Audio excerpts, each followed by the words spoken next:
सबसे पहले मैं शुक्रिया अदा करना चाहता हूँ MSM का कि उन्होंने इस प्लेटफॉर्म पे याद रखा। सोशल मीडिया समिट है तो मेरा ख्याल है ज़्यादा सोशल मीडिया के हवाले से बात करेंगे और मैं कोशिश करूँगा कि बात कम करूँ, हम सवाल जवाब वगैरह ज़्यादा करें, क्योंकि बातें तो वही है जो आप रिपीट करते रहते हैं। अपनी स्टोरी सुनानी है, कैसे शुरू किया, सारा मुख्तसर बताता हूँ मैं। बाकी हम कोशिश करेंगे मेनली कि जो भी आप लोगों के सवाल हैं इस हवाले से, सोशल मीडिया के हवाले से, कंटेंट क्रिएशन के हवाले से, जो भी हम उस तरफ आएंगे इंशाल्लाह। मेरा असल सफ़र तो ई कॉमर्स से शुरू हुआ था। अमेज़ॉन पे मैं सेल करता था प्रोडक्ट्स, फिर लोगों को सिखाना करना, ये सारा मेरा काम था। तो कंटेंट क्रिएशन में मैं हादसतन आया। वैसे तो मैं बना रहा था कंटेंट अपने ई कॉमर्स का, लोगों को बताने के लिए कि प्रोडक्ट कैसे बेचनी है, कोई प्रोडक्ट ऑनलाइन सेल करनी है तो ढूंढनी कैसे है, ऐड कैसे चलाना है, ये सारी चीज़ें। तो 2 नवंबर 2023, यानी अभी 1 साल और 2 महीने हुए हैं, तकरीबन सवा साल आप कह लें। 2 नवंबर 2023 को 2 नवंबर 2022 को, सॉरी 22 को मेरा पहली पॉडकास्ट थी, और वो भी ऐसे कि मैं अपने एक दोस्त की पॉडकास्ट में गया था। उससे बड़ी अच्छी डिस्कशन हुई, लेकिन वो किसी वजह से उसे चला नहीं सका। तो मैंने सोचा कि यार ये काम खुद ही अपना शुरू कर लेना चाहिए। आके मैंने अपने टीम से कहा, टीम ऑलरेडी थी, सारा सिस्टम था, क्योंकि हम ई कॉमर्स में काम कर रहे थे, तो वो सारी चीज़ें ले आए, सेटअप वगैरह हमने शुरू कर दी। और अल्हम्दुलिल्लाह अल्लाह ताला ने बहुत करम किया कि बहुत जल्दी जो है वो चीज़ें वायरल हो गई। अच्छा, इससे 2-3 चीज़ें मैं आपको बताना चाहूँगा कि कंटेंट क्रिएशन में आमतौर पे लोग कंसिस्टेंट नहीं होते, या अगर वो पैसे नहीं कमा पा रहे या व्यूअरशिप नहीं आ रही तो वो कहते हैं जी हम भी इतनी देर से लगे हैं, वजह क्या है। मैं मशवरा ये देता हूँ कि आप में से जो बंदा भी कंटेंट क्रिएशन में आना चाहे तो उसका कोई ना कोई काम होना चाहिए। अगर आप ये सोच के कंटेंट क्रिएशन में आएंगे कि मैंने इधर से ही पैसे बनाने हैं और फिर 1-2 महीने कुछ नहीं आया, तो यकीनन आपको मायूसी होगी कि एक तरफ पैसे कोई नहीं आ रहे, एक तरफ आप मेहनत भी कर रहे हैं। तो मतलब as a full time job इसको नहीं लेना चाहिए। नो डाउट इसके अंदर अच्छे पैसे हैं, लेकिन सबके लिए तो नहीं बनते और फौरन तो नहीं बनते, टाइम टेकिंग प्रोसेस है। तो मेरे से मैं एक दफ़ा ट्रैवल कर रहे थे, तो मेरी फैमिली साथ थी एयरपोर्ट पे, तो आगे इमिग्रेशन ऑफिसर थी खातून, मतलब मेन से गुजरने के बाद वो जहाँ पे स्टैंप वगैरह चेक करते हैं, मुझे कहती है आप यूट्यूबर हैं। मैंने कहा यूट्यूब पे करता हूँ कुछ। तो थोड़ा आगे गया तो मेरे मिसेज ने बड़ा माइंड किया इस चीज़ को, मुझे कहती तो उसने आपको यूट्यूबर क्यों कहा। मैंने कहा यार उसने यूट्यूब पे देखा होगा, उसने क्या दिया। तो हमारे यहाँ ये भी कुछ लोगों के नज़दीक होता है कि नहीं। तो मैं देखते बहुत से ऐसे यूट्यूबर्स हैं, आप लोग जानते होंगे, कि जिनको पैसे बहुत कमा रहे हैं, बहुत आ रही है, रिस्पेक्ट नहीं है। मैं नाम नहीं लेना चाहूँगा किसी का भी। तो इज्जत बहुत बड़ी चीज़ है, नो डाउट पैसा भी बहुत बड़ी चीज़ है, लेकिन इज्जत के साथ होनी चाहिए। खाली पैसे, अगर हम कोई ऐसा कंटेंट बना रहे हैं कि बस वायरल हो रहा है, साथ लोग गालियाँ भी दे रहे हैं, बुरा भला भी कह रहे हैं, पैसे भी आ रहे हैं, तो ऐसे कंटेंट का मजा नहीं है। हमने कंटेंट वो बनाना है कि जो दूसरों को, जिसके अंदर कोई ना कोई फायदा भी हो दूसरों का। मैंने जब स्टार्ट किया था तो मुझे यही लगता था कि जब भी मैं कोई बहुत सीरियस बात करूँगा तो लोग नहीं सुनेंगे। मैंने फिर एक्सपीरियंस किया, मैंने स्कॉलर्स को बिठाया, डॉक्टर्स को, प्रोफेसर्स को, उनके साथ मैंने बातचीत की, लोगों के मसाइल पे बातचीत की, तो उस पर भी मिलियंस की व्यूअरशिप आई। उससे ये पता चला कि आपकी मर्जी है कि आप अपनी ऑडियंस किस तरह की बिल्ड करना चाहते हैं या कैसी ऑडियंस आप चाहते हैं। जैसी ऑडियंस आप चाहते हैं वैसी ऑडियंस मौजूद है, वो आपको मिल जाएगी। हर आदमी को सुनने वाला, हर टॉपिक को सुनने वाला दुनिया में मौजूद है। थोड़ा टाइम टेकिंग प्रोसेस होगा, जब आप अच्छा काम कर रहे होंगे तो फिर बहुत जल्दी नहीं होंगी सारी चीजें, फिर चीजें आराम से होंगी। और दूसरी चीज है कंसिस्टेंसी। हमारे यहाँ मसला ये होता है कि मैं बहुत से ऐसे यूट्यूबर्स को जानता हूँ कि जो 3 साल 4 साल या 5 साल के बाद उनको पहली इनकम आई थी, लेकिन वो लगे गए।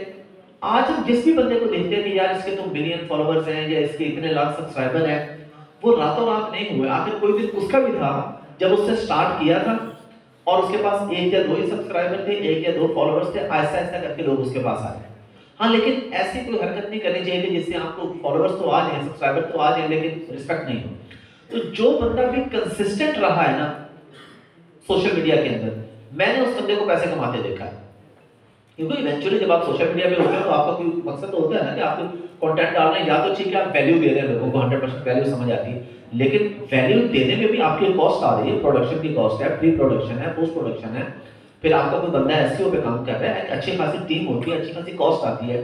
तो सारी कॉस्ट आप चाहते हैं कि आपके रिकवर हो, आपको प्रॉफिट में आए, उसके लिए कंसिस्टेंट रहना बहुत जरूरी है। मैं ये समझता हूँ कि अगर कोई भी बंदा सोशल मीडिया पे आके सक्सेसफुल नहीं हो सका तो उसकी वजह सिर्फ एक है कि वो कंसिस्टेंट नहीं रहा होगा। दूसरी चीज ये आती है कि लोग कहते हैं कि हमने शुरू करना है, हमारे पास प्रॉपर सेटअप होना चाहिए, प्रॉपर गैजेट्स होने चाहिए, प्रॉपर सिस्टम होना चाहिए। ये बिल्कुल जरूरी नहीं है। मैं जब अपनी शुरू की पॉडकास्ट देखता हूँ मुझे खुद हंसी आती है देख के कैमरे के रिजल्ट पे भी, एडिटिंग पे भी, जो लाइंस ऊपर लिखते हैं वो लाइंस में भी हंसी आती है कि यार बिल्कुल ही तरतीब नहीं थी, ना राइट और लेफ्ट में स्पेस प्रॉपर है, ना कोई फॉन्ट अच्छा है, सारी चीजें नॉर्मल थी। आहिस्ता आहिस्ता आहिस्ता हमने भी लर्न किया, हमने भी ग्रो किया, ये टाइम के साथ साथ सारी चीजें हुई हैं। मुझसे अक्सर बच्चे जो ये क्वेश्चन करते हैं कंटेंट क्रिएशन का कि जी मेरे पास तो आईफोन नहीं है फलां, मैं कहता हूँ जो आपके पास है, माइक नहीं है कोई बात नहीं, जो नॉर्मल कैमरा है उसी कैमरे से कंटेंट बनाना शुरू करें। फेसबुक और यूट्यूब का एल्गोरिथम भी आपको तभी रीच ज्यादा देता है जब आप कंसिस्टेंट होते हैं। जब आप डेली की 1-2-3 वीडियोस डाल रहे हैं तो ऑफ कोर्स वो आपको रीच देगा, वो लोगों तक पहुंचाएगा, जाहिर है फिर आगे आपके कंटेंट में इतना दम होना चाहिए कि लोग उसे पसंद करें। लेकिन लोगों तक पहुंचने के लिए भी फेसबुक और यूट्यूब को आपने डेली कंटेंट देना है, तभी वो आपको रीच देगा उसके अंदर।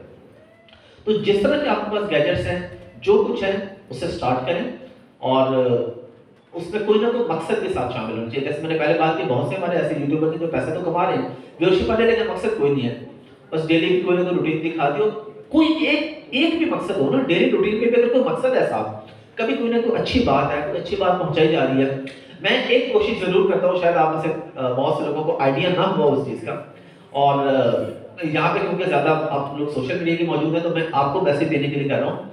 पब्लिक में मैं ये बात नहीं करता, मैं नहीं चाहता कि लोगों को ये बात समझ आए, लेकिन आपको ये बात समझ आनी चाहिए। मेरी तकरीबन हर पॉडकास्ट के अंदर कोई ना कोई मैं दीन की बात, नमाज की बात कर जाता हूँ इस तरीके से कि लोगों को फील भी ना हो कि ये दीन की बात हो रही है। क्योंकि हमारी सोसाइटी ऐसी है कि प्रॉपर दीन की बात करें तो शायद लोग नहीं सुनते, नहीं पसंद करते। मैं सबकी बात नहीं कर रहा, लेकिन मैं चलूँ एक आम आदमी, जो ऐसा आदमी कि जो दीन से बिल्कुल दूर है, जिसको कोई लगन नहीं है कि वो कभी किसी स्कॉलर को सुन ले, कभी किसी डॉक्टर को सुन ले, कभी किसी प्रोफेसर को सुन ले, कोई लगन नहीं उसके अंदर, उस तक भी हमने कोई ना कोई पैगाम पहुंचाना है। मैंने एक पॉडकास्ट की, एक जर्नलिस्ट है इस्लामाबाद के, उनके साथ पॉडकास्ट करते हुए हम नमाज की बात पे आ गए। तो उन्होंने कहा कि उस बंदे का अल्लाह से शिकवा बनता ही नहीं है जो नमाज नहीं पढ़ता। फिर उन्होंने मजीद वजाहत की कि मैं ये नहीं कह रहा कि जो पढ़ता है वो अल्लाह से शिकवा करे, लेकिन जो नहीं पढ़ता उसका बिल्कुल नहीं बनता। वो फिर अल्लाह से शिकवा ना करे कि जी मुझे बीमारी क्यों आ गई, मेरे रोजगार में तंगी क्यों आ गई, मेरे घर में मसले क्यों हो गया। भाई तुमने तो अल्लाह से मांगा ही नहीं, तुमने तो नमाज पढ़ी ही नहीं। तो ये वाली लाइन ऊपर लिखे जब हमने उनका ये वाला पार्ट चलाया तो उस पर लाखों लोगों ने देखा, बहुत मुझे कई लोगों के मैसेजेस आए कि हमने इसको देखने के बाद नमाज पढ़ना शुरू कर दी। इसी तरह देखो डिफरेंट फील्ड्स के लोग आते हैं, हम इस पर कोशिश करते हैं। तो आप लोग भी जब कंटेंट बना रहे हो, कंटेंट बेशक आपका नॉर्मल हो, लेकिन अगर आपके दिल में मकसद शामिल है ना कि मैंने इसके अंदर कोई ना कोई आधे घंटे का कंटेंट है, 5 मिनट का कोई मैसेज लोगों को दे देना है, और मैसेज इस तरीके से देना है कि लोगों को फील ना हो कि हमें मैसेज दिया जा रहा है। ऐसा मैसेज लोग ज्यादा जल्दी कबूल करते हैं। जिस तरह अगर मैंने कभी नमाज पे बात की तो उन्होंने वो क्योंकि वो जो मेरे सामने बैठा था वो एक आम आदमी, एक जर्नलिस्ट था, उसकी दाढ़ी भी नहीं थी, वो मेरे साथ बात कर रहा है, तो उसकी बात को लोगों ने ज्यादा वैल्यू किया कि यार ये इससे बड़ी बड़ी पते की बात की है। और इसी तरह मुआशरे के अंदर मेरी कोशिश है कि ये जो चीजें हैं ना जो हम लोगों ने बना ली है कि ये फलां बंदा ऐसा, ये फलां ऐसा, ये फलां ऐसा, इससे निकलना चाहिए। मेरे पॉडकास्ट में शोबिस के लोग भी आते हैं, मैं उनसे इस्लाम पे बात करता हूँ। बहुत से लोग ऐसे हैं, मेरे पास स्टेज के 1-2 लोग आए, बड़े नाम थे, उनके साथ बात हो रही तो जब मैंने उनसे पूछा कि आप कभी हज उम्रे पे गए, आपका कैसे एक्सपीरियंस रहा, नबी करीम सल्लल्लाहु अलैहि वसल्लम का नाम आते ही उनकी आंखों में आंसू आ गए और उन्होंने ब्रेक लिया, बाकायदा रोने लगे। फिर उन्होंने ब्रेक लेके टिश्यू से आंखें साफ करके बात शुरू की। तो हम कैसे जज कर सकते हैं कि कौन अल्लाह के नबी से, अल्लाह से कितनी मोहब्बत करता है। तो मकसद ये है कि लोगों को करीब लाया जाए, लोगों से प्यार मोहब्बत की बात की जाए, उन पे भी बात की जाए, लेकिन साथ कोई ना कोई बात हमें अपने दीन की जरूर करनी है जो हमने लोगों तक पहुंचानी है। और आप सब लोग माशाल्लाह इसमें अच्छा काम करें, आपके फाउंडेशन, आपका इदारा, डॉक्टर साहब माशाल्लाह बहुत अच्छा काम कर रहे हैं, ऑलरेडी लोगों को दीन के करीब ला रहे हैं। लेकिन हमने अब दीन के करीब लाने के लिए टेक्नोलॉजी का सहारा लेना है, क्योंकि इसके बगैर हमारा गुजारा नहीं है। अभी आगे AI है, आर्टिफिशियल इंटेलिजेंस, लोग बहुत आगे जा रहे हैं, तो हमने उन चीजों का इस्तेमाल करना है। कुछ लोग कहते हैं चीजों का इस्तेमाल छोड़ दें, इस्तेमाल छोड़ना मसले का हल नहीं है, उस चीज को कैसे इस्तेमाल करना है ये मसले का हल है। टेलीविजन है, सोशल मीडिया है, यूट्यूब है, आप कहते हैं हम ये सब बंद करके बैठ जाएं, नहीं, हमने देखना है कि हम इसको किस तरीके से इस्तेमाल करके अपना पैगाम अच्छा लोगों तक पहुंचा सकते हैं। तो बस इसी मकसद के लिए मैं आज हाजिर हुआ था।